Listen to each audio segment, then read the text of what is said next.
Le chef de l'État, Faure Gnassingbé approuve la répartition du Fonds d'appui aux collectivités territoriales, FACT, exercice 2021. Par décret N-2021-105/PR, les critères de répartition des dotations du FACT sont fixés et tiennent compte de l'uniformité, de la démographie, de la superficie territoriale et de l'indice de pauvreté des communes. En effet, le décret du 29 septembre 2021, en application des dispositions du décret N-2019-130/PR du 9 octobre 2019 fixant les modalités d'organisation et de fonctionnement du FACT, définit la part qui revient à chaque collectivité locale.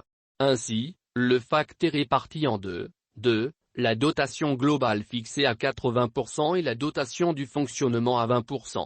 La première est subdivisée en dotation de base, dotation de péréquation et dotation de performance.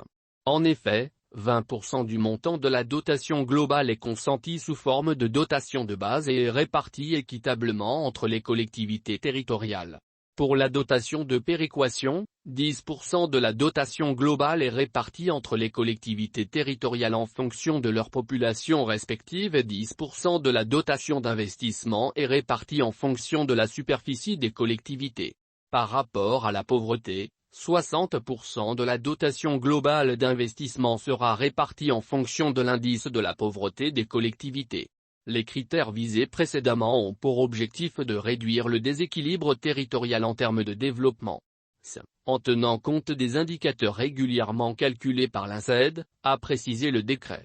Selon Peyadoa Boukpessi, ministre d'État, ministre en charge de l'administration territoriale, 4 critères sont retenus pour la répartition du FACT en 2021. Le premier relatif aux critères d'uniformité de statut de commune ou critères de base, fixe la répartition de façon égalitaire entre les communes. Le second qui est le critère démographique, permet de répartir la dotation en fonction de la population. Le troisième relatif à la superficie, permet de repartir la dotation en fonction de l'étendue spatiale de la commune. Et le quatrième critère, tient compte de l'indice de pauvreté des communes. Qui pour exécuter les dotations. En ce qui concerne l'exécution des investissements relatifs aux dotations affectées, l'Agence nationale d'appui au développement à la base, ANADEB, est désignée comme maître d'ouvrage, et les dotations correspondantes lui sont affectées sur un compte ouvert au Trésor public. Ainsi, l'ANADEB est appelée à discuter avec les collectivités sur la base des montants affectés pour s'enquérir de leurs projets de développement prioritaires dans les secteurs d'infrastructures, scolaires, sanitaires, hydrauliques, marchands, sportifs pour ne citer que ceux-là.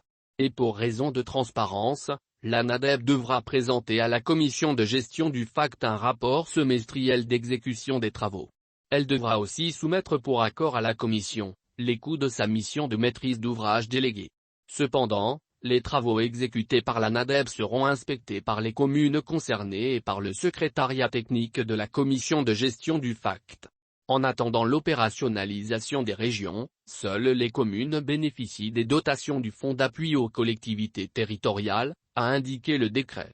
Rappelons que les ministres Sani Yaya et Peyadoa Boukpessi, respectivement ministre de l'économie et des finances et ministre d'État, ministre de l'administration territoriale sont appelés chacun en ce qui le concerne à l'exécution du dit décret.